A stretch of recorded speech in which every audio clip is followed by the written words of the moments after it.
জুলাই আন্দোলনে তোপের মুখে পড়ে ৫ই আগস্ট বাংলাদেশ থেকে পলায়ন করেন সাবেক বাংলাদেশের প্রধানমন্ত্রী শেখ হাসিনা। তারই প্রেক্ষিতে দেশকে অস্থিতিশীলতা থেকে রক্ষা করতে ছাত্র জনতা উদ্যোগ নিয়ে গত ৮ই আগস্ট ডক্টর মোহাম্মদ ইউনূসকে বাংলাদেশের অন্তর্বর্তীকালীন সরকার হিসেবে দায়িত্ব দেওয়া হয়। সেই সুবাদে গেল ১৮ মাস ধরে ডক্টর মোহাম্মদ ইউনূস বাংলাদেশের অন্তর্বর্তীকালীন সরকারের প্রধান উপদেষ্টা হিসেবে দায়িত্ব পালন করে আসছিলেন। কিন্তু গেল ১২ই ফেব্রুয়ারি বাংলাদেশের ত্রয়োদশ জাতীয় সংসদ নির্বাচনের মধ্য দিয়ে ডক্টর মোহাম্মদ ইউনূসের বিদায়ের ঘণ্টা বাজে।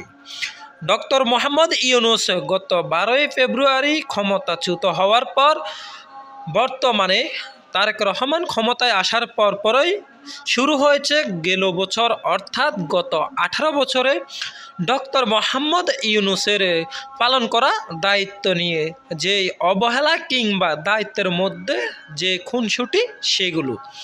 তার মধ্যে উল্লেখযোগ্য হিসেবে ভেসে উঠেছে ডক্টর মোহাম্মদ ইউনূস সাবেক যে রাষ্ট্রপতি ছিলেন শাহাবুদ্দিন চুপ্পু, তাকে একেবারেই জেল হাজতের মতোই বন্দি করে রেখেছিলেন।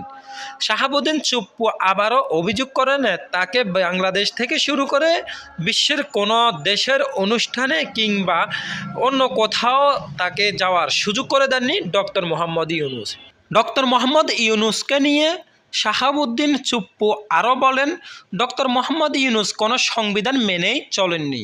তিনি তার মন ইচ্ছা মতোই চলেছেন এবং তিনি তার মন ইচ্ছা মতোই রাষ্ট্র পরিচালনা করেছেন। বেশ কিছু অভিযোগ তুলেছেন ডক্টর মোহাম্মদ ইউনূসকে নিয়ে সাবেক রাষ্ট্রপতি শাহাবুদ্দিন চুপ্পু।